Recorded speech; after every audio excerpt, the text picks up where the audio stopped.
Gostaria de cumprimentar a todos com a paz do Senhor Jesus, amém? Vamos orar nesse momento? Espírito Santo de Deus, nós te louvamos, te agradecemos, te damos graças, Senhor, por mais um dia de vida, por mais uma vez nós estarmos aqui reunidos para louvar e engrandecer o teu nome. Nós te agradecemos porque o Senhor é tudo em nossas vidas, e sem ti nós não somos nada, sem ti, ó Deus, nós não chegaremos a lugar nenhum, nós dependemos do Senhor. Pedimos a Ti nesta noite, que o Senhor venha sobre este lugar, sobre as nossas vidas, que o Senhor venha sobre a minha vida, ó Deus, que irei trazer a Tua palavra, que diminua eu neste momento, para que Tu cresça, para que Tu apareça, Senhor. Em nome do Senhor Jesus, que o Senhor venha falar com cada vida aqui, conforme o Teu desejo, ó Deus. Abre a mente, abre o coração, ó Deus, repreende todo pensamento contrário, tudo aquilo que não provém de Ti, tudo aquilo que vem para tirar a semente que for lançada, que o Senhor venha repreender nesta noite, ó Pai. Nós nos colocamos diante da Tua presença, ó Deus, e que toda a honra, louvor e glória seja dado somente ao Teu nome, em nome do Senhor Jesus. Amém. Podeis estar sentados? Glória a Deus. Gostaria que você abrisse a sua Bíblia em Filipenses, capítulo 3, versículos 13 e 14. Filipenses, capítulo 3, versículos 13 e 14. Diz assim a palavra: Irmãos, não penso que eu mesmo já o tenha alcançado, mas uma coisa eu faço, esquecendo-me das coisas que ficaram para trás e avançando para as coisas que estão adiante, prossigo para o alvo, a fim de ganhar o prêmio do chamado celestial de Deus em Cristo Jesus. Quem aqui já assistiu aquele filme O Peregrino? Glória a Deus. Várias pessoas já assistiram esse filme. E nesse filme conta a história de um homem chamado Cristão. Ele começa a ler a Bíblia, começa a conhecer a palavra do Senhor. E todos os dias que ele lê a palavra do Senhor, ele começa a conhecer aquilo que é certo e aquilo que é errado. O pecado que ele cometeu. E a partir disso a palavra do Senhor abre os olhos espirituais dele para que ele pudesse ver o fardo que ele carregava. E ele carregava um fardo muito grande em suas costas, um peso terrível. E ele lendo a Bíblia, conhecendo a Bíblia, de vez em quando apareciam umas visões para ele do fogo, o fogo que ia destruir a cidade em que ele morava. E ele estava angustiado, tanto com aquele peso, com aquele fardo que estava nas suas costas, quanto com aquele fogo que aparecia para ele. E ele clamou a Deus, falou: Deus, o que eu devo fazer? Aí Deus mandou um homem chamado evangelista, e disse para ele, falou: fuja da ira que vai vir. E ele falou: mas fugir para onde?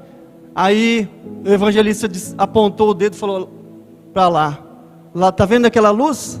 É para lá que você tem que ir, seguindo esse caminho, corra e não olhe para trás, não se desvie nem para a direita nem para a esquerda. E aquele homem vai, o cristão vai naquela jornada, naquela corrida, e em um determinado ponto do caminho, dois amigos do mundo dele alcançam ele, um é o obstinado, o outro flexível, e tenta convencer o cristão a voltar para trás. Falou: cristão, volta para trás, volta para sua família, para sua casa.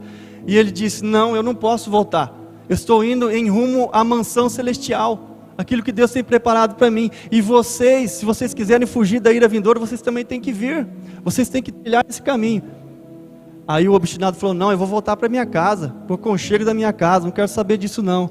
E o flexível falou: não, eu vou com ele, eu vou com o cristão. E saíram caminho fora, num determinado momento, distraído, um conversando com o outro, sobre o reino de Deus, sobre a mansão celestial que eles estavam indo. De repente eles caem em um pântano, o pântano da desilusão. E ali eles ficam se batendo, e o cristão não consegue sair por causa daquele peso que estava, aquele fardo que estava sobre as suas costas. Mas o flexível falou: eu vou embora. Saiu daquele pântano e falou assim: se está difícil agora no começo, imagina lá para frente, eu vou voltar para minha casa. E voltou para casa. E aí o cristão pediu auxílio ao Senhor, e um homem chamado Auxílio veio, lançou a corda, tirou ele para fora e disse: ó, aqui é o caminho, siga por aqui que você vai chegar lá. E ele seguiu, e ele deu corda na pipa, correu, e chegando a uma certa distância, ele encontrou um cidadão lá na frente, chamado Sabedoria Segundo o Mundo. E ali aquele homem perguntou para ele, falou: mas você está indo para onde? Ele falou: eu estou indo para a mansão celestial. Mas por quê? Não, eu preciso, porque o fogo vai destruir a minha cidade e vai destruir todos aqueles que estão lá, e eu preciso também tirar esse fardo que está sobre as minhas costas. Aí o sábio segundo o mundo disse para ele, falou: rapaz, eu tenho um caminho aqui que ele é um caminho fácil. Aí mostrou o caminho, um caminho bonito, um caminho largo. Falou: você vai por aqui que você vai chegar mais rápido, e lá tem pessoas especializadas para tirar essa carga, esse fardo que está sobre os seus ombros. E o cristão se desvia do caminho, sendo que o evangelista tinha falado para ele: você não deve desviar nem para a esquerda nem para a direita, e não olhe para trás, siga o caminho. E ele desviou e foi. E a palavra do Senhor diz que há caminhos que para o homem parece bom, mas no final são caminhos de morte. E ali naquele trajeto ele quase perdeu a sua vida.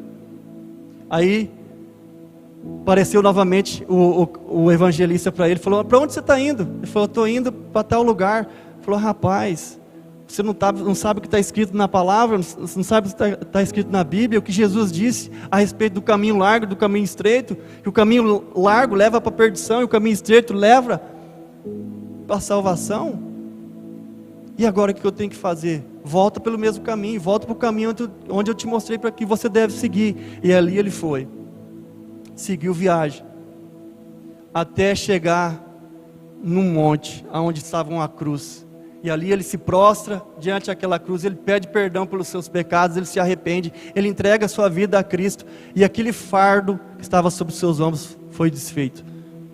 E para encurtar, ele segue o caminho, ali ele encontra outros peregrinos que também estão fazendo a mesma jornada, fiel, que ajuda ele naquela caminhada.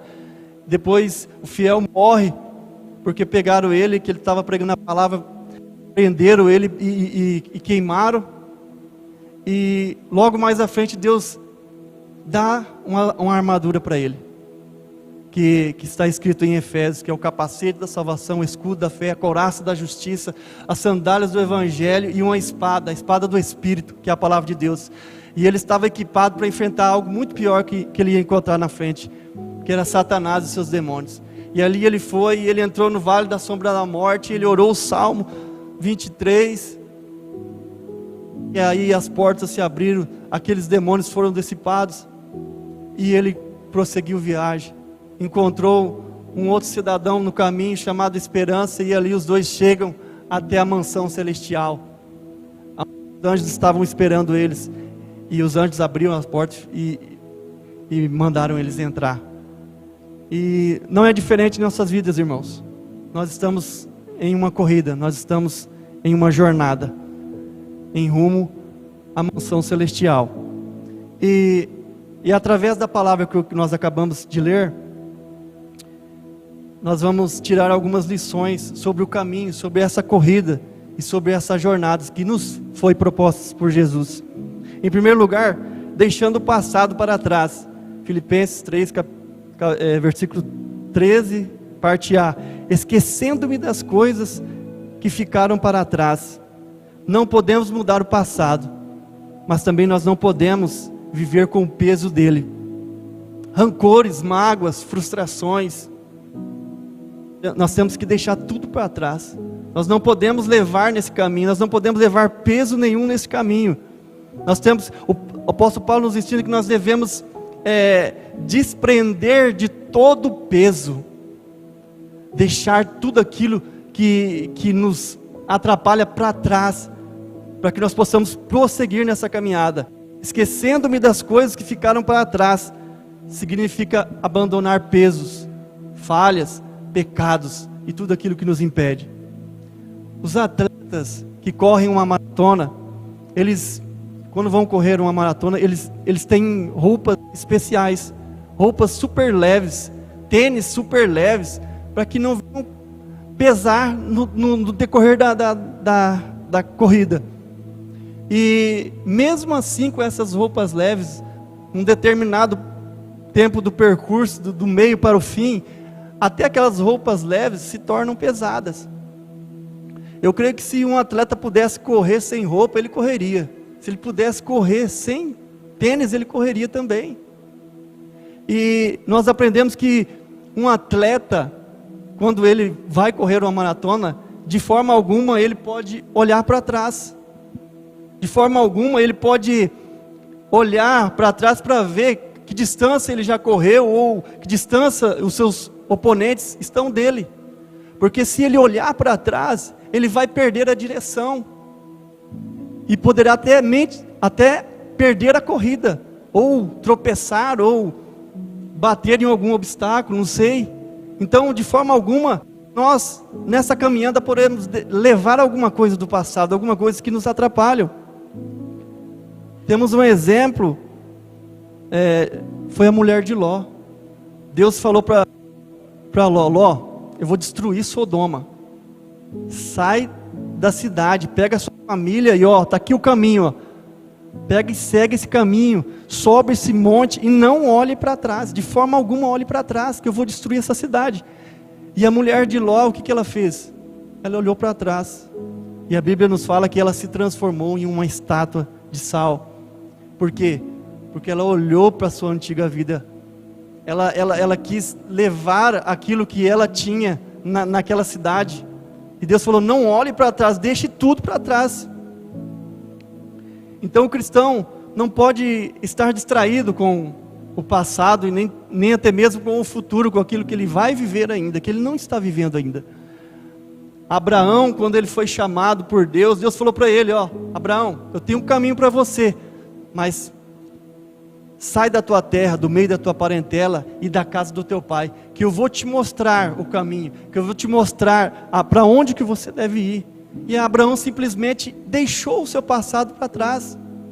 Ele não voltou para trás para dizer: como que vocês vão ficar aqui sem mim? Não, ele simplesmente deixou e foi. E como foi a vida de Abraão? Foi uma bênção. É claro que ele passou por dificuldades e muitas dificuldades, ele se desviou dos caminhos, muitas vezes mentindo, mas foi restaurado por Deus.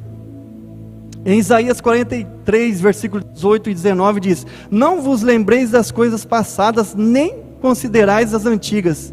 Eis que faço uma coisa nova. Carregar ressentimentos, culpas do passado, isso irão nos impedir de avançar na presença de Deus, de sermos bênção na presença de Deus. Imagina só, você tem uma casa, e dentro da sua casa existem, os móveis estão todos velhos, e você tem o recurso para comprar os móveis novos. Você vai lá na loja, compra os móveis novos, só que quando você chega na sua casa, você não consegue colocar os móveis dentro da sua casa. Por quê? Porque os móveis antigos, os móveis velhos estão ocupando o lugar que é para os móveis novos. Da mesma forma, se nós guardarmos o rancor, se nós guardarmos, se nós levarmos conosco o nosso passado, nós estamos não deixando Deus fazer o novo dele em nossas vidas, porque Deus, ele tem um novo dele para as nossas vidas. Que nós venhamos somente trazer do passado as coisas que nos edificam, as coisas que irão nos impulsionar para frente, os aprendizados, realmente aquilo que nós aprendemos, que nós não temos que fazer agora no presente, nós temos que levar somente aquilo que nos edifica.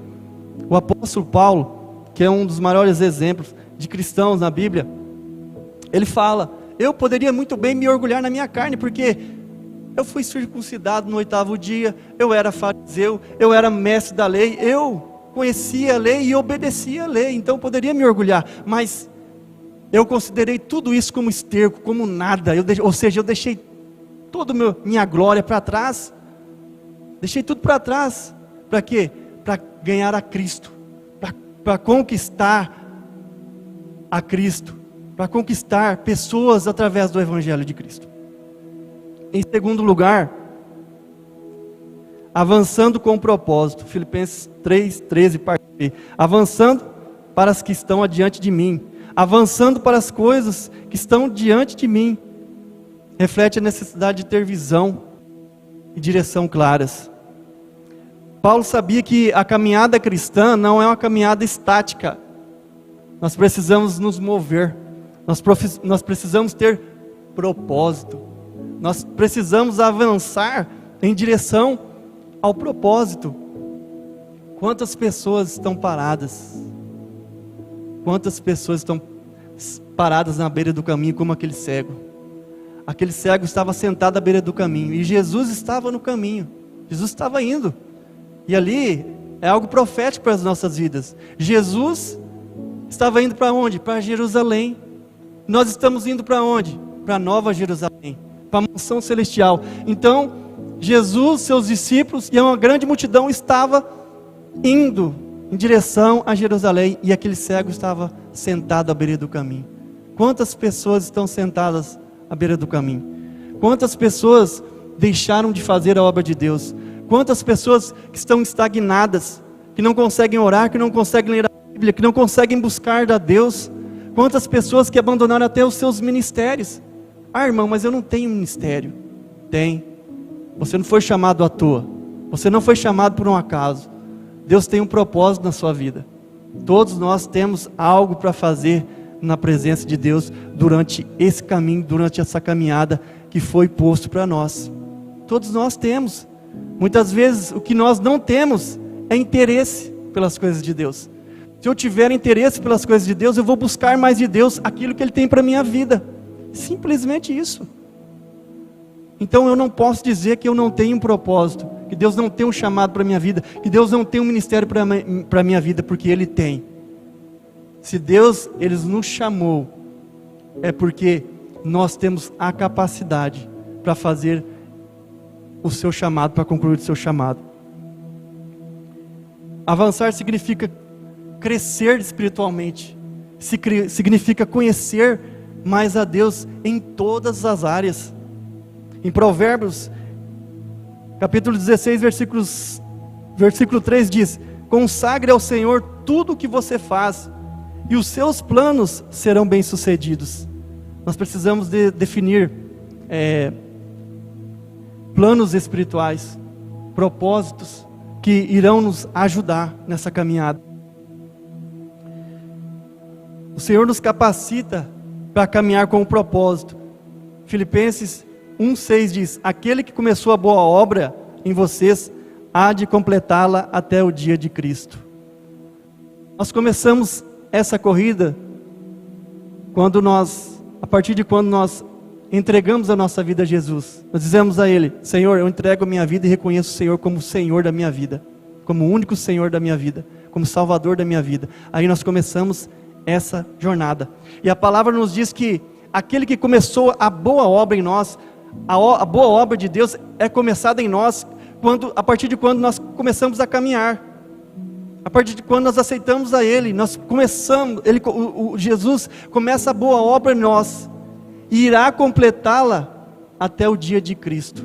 Ou seja, a nossa caminhada não termina bem ali. A nossa caminhada termina quando Deus nos recolher, quando Deus nos tirar a vida, ou quando Ele vier, quando Ele voltar.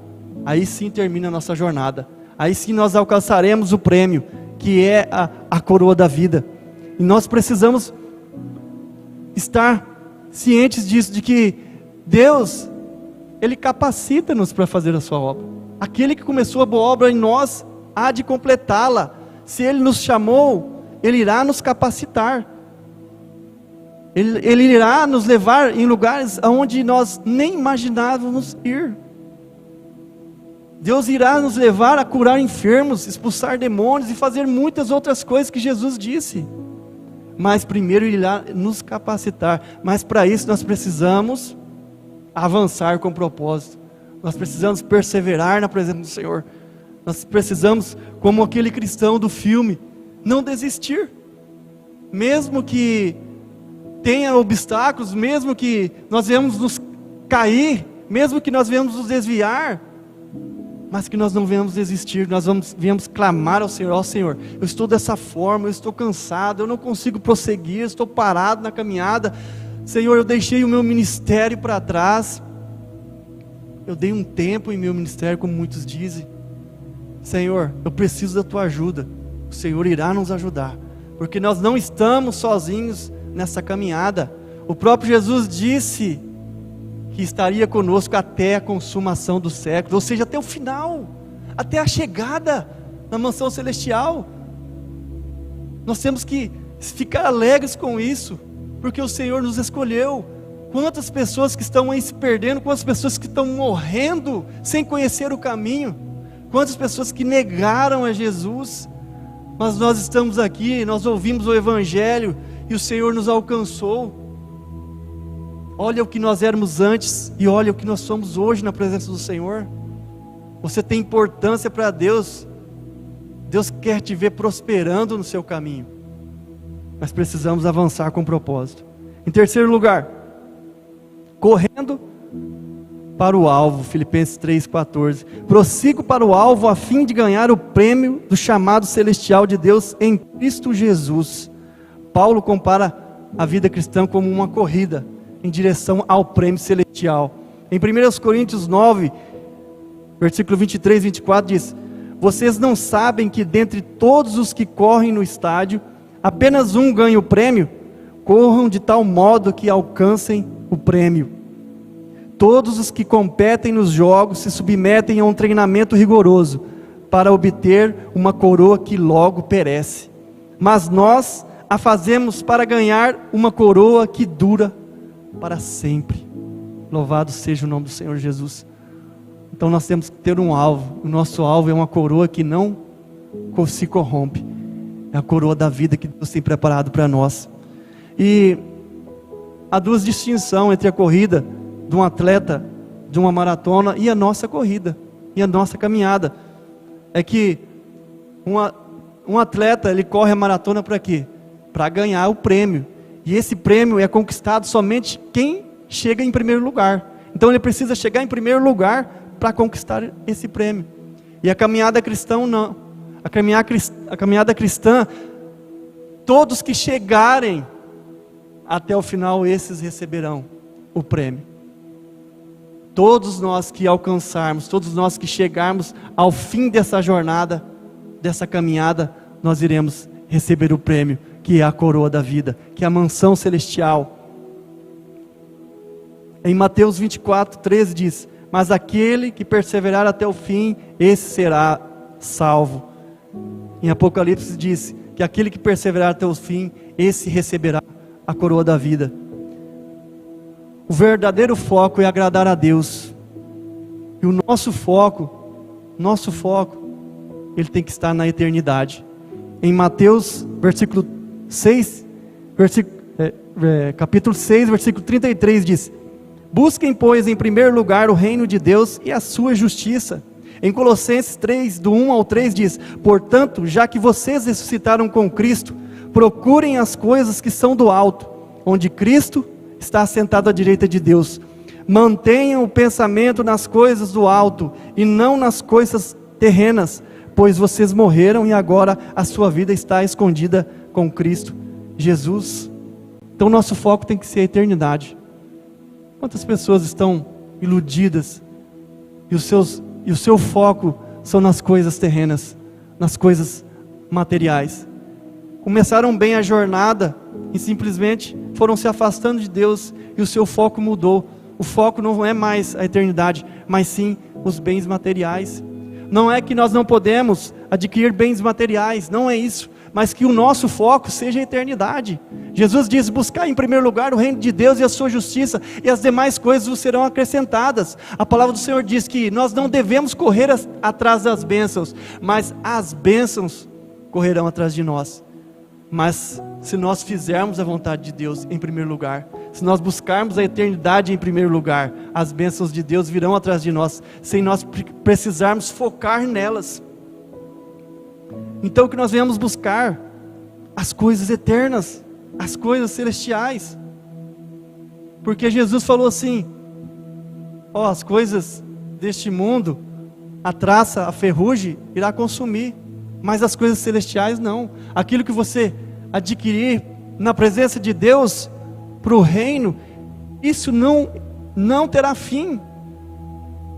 E outra coisa, tudo que nós fazemos para Deus, nós temos recompensa, nós seremos recompensados no céu, isso não será em vão. É como se nós lá no céu tivesse um banco, e cada um de nós uma conta. O que você tem colocado na sua conta? Ou o seu saldo está zerado com Deus? Nós precisamos angariar fundos no céu, nós precisamos buscar tesouros no céu, nós precisamos olhar para o céu, porque o céu ele é real, porque Jesus falou, eu vou para o Pai, deixarei o Espírito Santo, mas voltarei para buscar vocês, eu vou preparar um lugar, vou preparar uma morada para vocês, isso é promessa de Deus. O céu ele existe, a mansão celestial ele existe, a coroa da vida ele existe, e nós precisamos ter esse alvo, nós precisamos ir em direção a esse alvo que é Cristo, que é o caminho, onde ele fala, eu sou o caminho, Jesus é o caminho que nós devemos seguir. Em Hebreus 12:1 diz, corramos com perseverança a corrida que nos está proposta, que nós não venhamos deixar com que as distrações e o desânimo nos afastem do alvo, nos tire o foco do alvo. Quantas distrações nós temos hoje em dia, não é, irmãos? Quantas distrações, e quantas desculpas nós damos para Deus, dizendo, Senhor, eu não tenho tempo para ler a Bíblia, eu não tenho tempo para ir na tua casa, eu não tenho tempo para fazer a tua obra, mas eu tenho tempo sim, para ficar 1, 2, 3, 4, 5 horas na frente de um celular assistindo vídeos nas redes sociais. Irmãos, infelizmente, essa tecnologia que veio é maldição para muitas pessoas, está te tirando do foco, está te tirando do alvo. As pessoas estão deixando com que esse ladrão venha roubar o seu tempo. O nosso tempo é precioso, o nosso tempo é curto, nós somos peregrinos, como diz a palavra, e estrangeiros nessa terra, nós só estamos de passagem, nós temos que entender isso. Não podemos deixar com que essas coisas nos distraiam, roubem o nosso tempo. Se for preciso, faça um jejum das redes sociais. Eu fiz um jejum das redes sociais, não estou falando para me exaltar, mas é difícil, faça um jejum se for preciso. E nesse jejum eu coloquei como propósito de, às vezes que eu tiver vontade de assistir um vídeo e entrar na rede social, eu vou ler a Bíblia, vou orar, vou assistir um filme cristão, ou assistir uma pregação. Rapaz, você vai ver a diferença. Faça isso, você vai ver a diferença. Você vai sentir a presença de Deus na sua vida novamente. Nós precisamos nos despertar. Em Mateus, nós temos que correr em direção ao Senhor, correr para o alvo que é Cristo, como se Jesus voltasse amanhã, como se Jesus voltasse daqui uma semana, não sei, daqui um mês. Imagina, se você soubesse que Jesus iria voltar daqui uma semana ou amanhã, você não iria se preparar? Você iria buscar desesperadamente fazer a vontade de Deus, pedir perdão para os seus pecados, se voltar para Deus, ler a Bíblia, tudo em um mês, algo que você não fez a vida toda, a sua caminhada toda, você vai fazer, porque você sabe o dia que Ele vai vir. Mas a Bíblia nos diz, em Mateus 24, 43 e 44, mas entendam isso, se o dono da casa soubesse a que hora o ladrão viria, ele ficaria de guarda na porta, e não deixaria com que o ladrão arrombasse a sua casa. Assim também, vocês precisam estar preparados, porque o Filho do Homem virá numa hora em que vocês menos esperam. Então Jesus não tem data para ele vir. Ele vai vir como um ladrão. Quanto menos nós esperarmos, Ele vai aparecer. E nós estamos preparados para isso? Nós venhamos focar nesse alvo que é Jesus, que é a palavra de Deus, que é o céu, que é a eternidade. Eu gostaria que você ficasse de pé neste momento. para nós concluirmos, que nós venhamos correr essa corrida, não só para ter um ano abençoado, mas uma vida inteira abençoada por Deus. Lembrando desses 3 princípios: primeiro, deixando o passado para trás; segundo, avançando com propósito; terceiro, correndo para o alvo, que é Cristo, o nosso Senhor. Você fez algum propósito diante de Deus nesse ano? Que propósito você colocou diante de Deus nesse ano? Muitas pessoas têm feito propósitos, promessas a Deus todos os anos. Cada ano que inicia, tem pessoas fazendo promessas a Deus. Esse ano eu vou fazer isso, vou fazer aquilo, esse ano eu vou orar mais, esse ano eu vou ler mais a Bíblia, esse ano eu vou buscar mais a Deus. E são somente promessas. Deus está cansado de promessas. Deus quer atitude, nossa atitude. E que nesse ano, nós venhamos começar um ano bem e terminá-lo bem, fazendo propósitos que irão edificar a nossa vida espiritual. Nós venhamos colocar diante do Senhor a nossa vida e pedir direção a Ele, pedir a força para que nós venhamos perseverar nesse caminho, que nós venhamos fazer propósitos diante de Deus, de orar mais, de buscar mais a Sua palavra, de fazer mais a vontade do Senhor. Amém?